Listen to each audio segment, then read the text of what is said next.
అందరికీ నమస్కారం. ఇంకో విషయం చెప్పాలని వచ్చాను. ఇప్పుడున్న సమాజం ఎటువైపు వెళ్తుందో అని నాకు చాలా బాధగా ఉంది. ఒక జీవిని చంపి ఆ! కోడిని కోసి చంపి రకరకాల వంటకాలు చేస్తున్నారు దాంతో. ప్రతి ఫంక్షన్ వచ్చిందంటే, బర్త్‌డే వచ్చిందంటే, మ్యారేజ్ వచ్చిందంటే, దావత్ అంటూ పార్టీలు చేసుకుంటున్నారు ఒక జీవిని చంపి.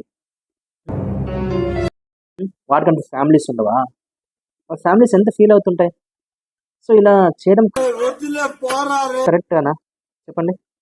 హ్మ్. ఆ!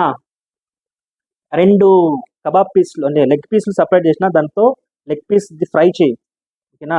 ఇంక నార్మల్ చికెన్ అంతా బిర్యానీలోకేసి రైస్‌లోకేసేయి. ఆ 2 లెగ్ పీస్‌లు సెపరేట్‌గా ఇదేందా ఇది నేను చూడలే